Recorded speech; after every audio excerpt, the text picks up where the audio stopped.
Rəqəmsal marketoloq Fərhad Kərimli telefon xəttindədir. Fərhad, salam. Salam Nərmin xanım. Mən Fərhadın bir müsahibəsini gördüm. Orada Azərbaycanda marketinqin ən böyük 7 problemi haqqında fikirlər var və istəyirəm ki, həmin fikirləri bizim efirdən də səsləndirsin Fərhad. Buyurun. Çox sağ olun, çox təşəkkür edirəm. Mən bir marketoloq olaraq sevinirəm ki, siz bu mövzuya yer ayırmısınız, çox aktual mövzu hesab eləmisiniz. 7 problemi mən araşdırdım və belə bir nəticəyə gəldim ki, bu problemlərin ən böyüyü başlıca səbəbi marketinqə xərc aləti kimi baxılmasıdır. Bəzi şirkətlər adətən digər departamentlərin iş bölgüsü böləndə və maliyyə büdcə ayıranda maliyyəyə, IT-yə, digər sahələrə daha çox büdcə ayırır, marketinqə isə bir xərc kimi baxır və ən sonunda büdcə ona ayrılır. Amma bütün belə beynəlxalq şirkətlərdə, öndə gedən şirkətlərin hər birində marketinq hər zaman ən öndə gedən departament şöbə olaraq olub. Bizdə də bu əgər yanaşma olsa, biz şirkətlər daha çox uğur qazanacağına inanıram. İkinci ən yaralı yerimiz marketinqin yalnız sosial media marketinq hesab edilməsidir. Yəni şirkətlər hər hansı bir satış eləmək istəyəndə ancaq SMM vakansiyası elan edirlər və sosial media üzərindən kampaniyalar aparmaq istəyirlər. Lakin bəzi şirkətlər var ki, onlara SMM-dən çox B2B mütəxəssis lazımdır və ya SEO mütəxəssisi lazımdır ki, satışları elektron ticarətsə, məsələn, satışlar və ya ümumiyyətlə PR mütəxəssis lazımdır. Yəni marketinq ümumiyyətlə bütün bu sahələrin bir yerdə kompozisiyasıdır. Daha sonra mən qeyd elədiyim bir şey rəhbər zövqü və mikromenecmentdir. Mən buna özüm rəhbər zövqü vermişəm.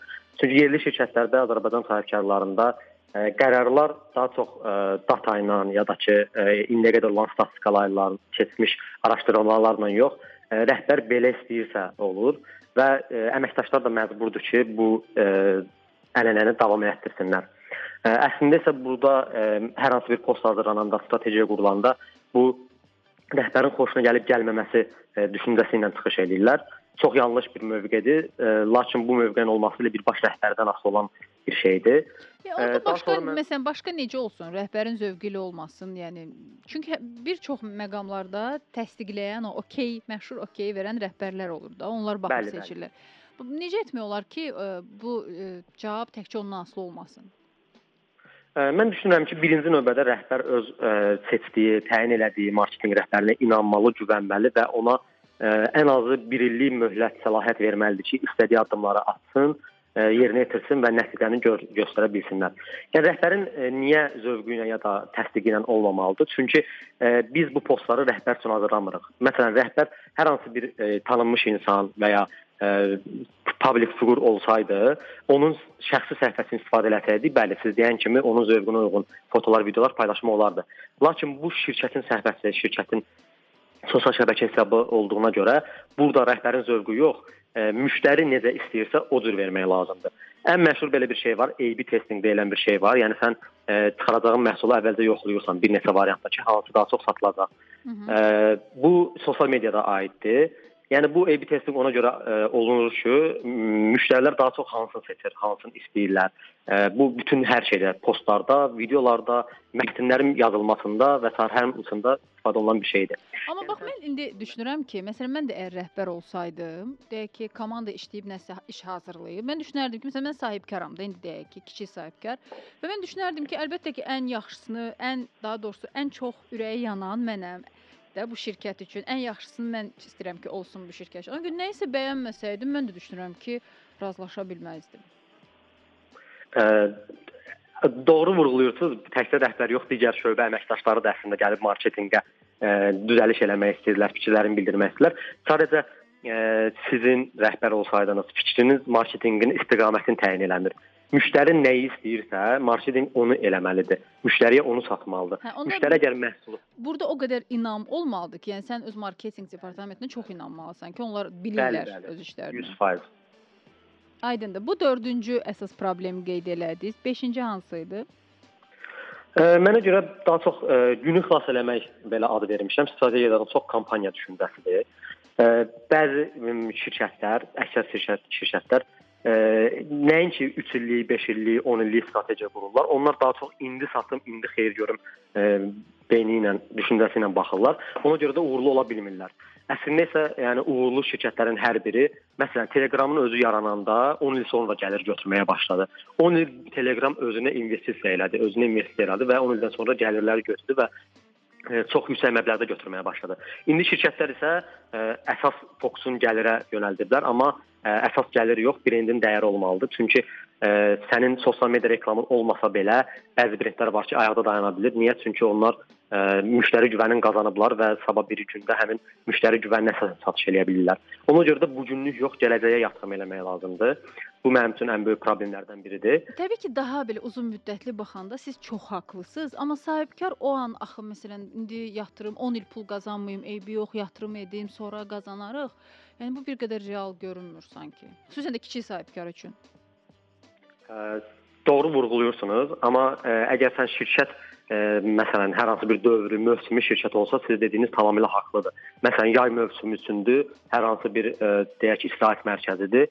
Tamamilə haqlısınız, yay mövsümü üçün kampaniyalar başladılsın, reklamlar başladılsın. Amma hər hansı bir deyək ki, mağazada paltar satışı ilə məşğuldur, mövsümü ola bilməz, bu daimi qalmalıdır. Ona görə də siz yəqin ki, Bakını gəzəndə tez-tez obyektlərin boşaldığını, arendaya yenidən verildiyini ya da bizneslərin satıldığı elanlarını görə bilirsiniz. Bunun səbəbi birbaşa budur.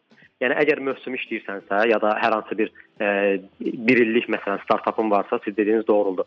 Amma siz brend qurmaq istəyirsinizsə, satış əldə etmək istəyirsinizsə, yüksək məbləğlər qazanmaq istəyirsinizsə, təbii ki, gələcəyə də yatırım eləmək lazımdır. Aydındır və daha sonra nəyi problem kimi görürsüz? Daha sonra 6-cı kreativlik əvəzinə copy-paste belə deyək. Mən buna copycat effekti deyirəm.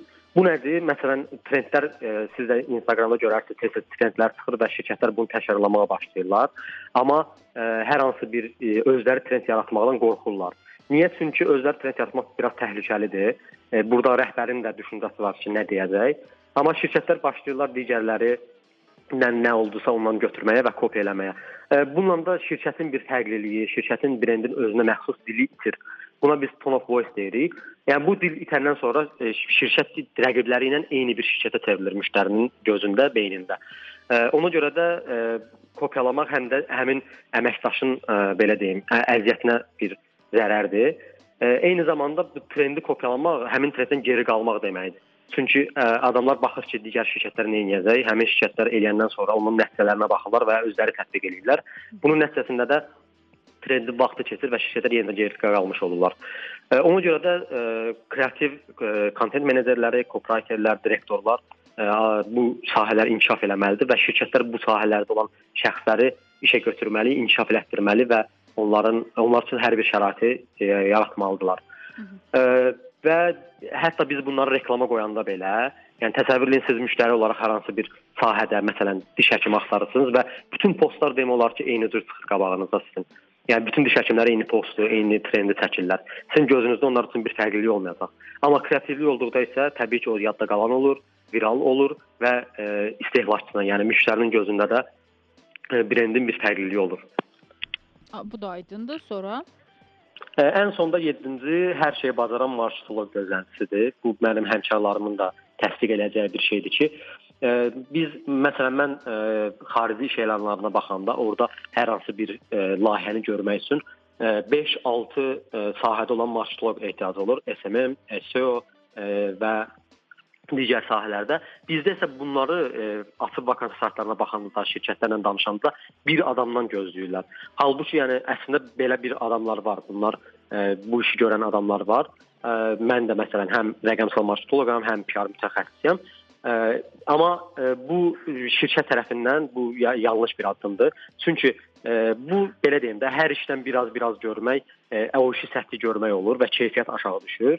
Lakin hər bir işə, hər bir sahəyə bir mütəxəssis qoyduqda isə strateji planlaşdırma olur, daha keyfiyyətli iş ortaya çıxır, dərin ixtisaslaşma olur və bütün sosial media olsun, sayt olsun, digər sahələrdə reklamlar hər biri çox keyfiyyətli şəkildə istehlakçının qarşısına çıxır. Yəni keyfiyyətli şəkildə qarşısına çıxan məhsulu da istehlakçı digər məhsullara nisbətən alma ehtimalı daha çox olur. Və siz bu 7 əsas problemi, yəni ümumiləşdirmisiniz də, həm böyük şirkətlərdə rastlaşırsınız, həm kiçik, yoxsa məhz daha çox böyük şirkətlərdən söhbət gedir? Sırf bu 7 problem həm kiçik, həm orta, həm böyük şirkətlərə aiddir. Digər problemlər var idi ki, ancaq böyüklərə aid idi və ya ancaq kiçik şirkətlərə. Mən sırf bütün şirkətlərə aid olanları seçdim. Kiçik şirkətlərə kiçik zərər verir bu problemlərin həll olunmamağı, böyük şirkətlərə isə böyük zərər verir. Bəli, aydındır. Təşəkkür edirəm efirə qoşulduğunuza görə.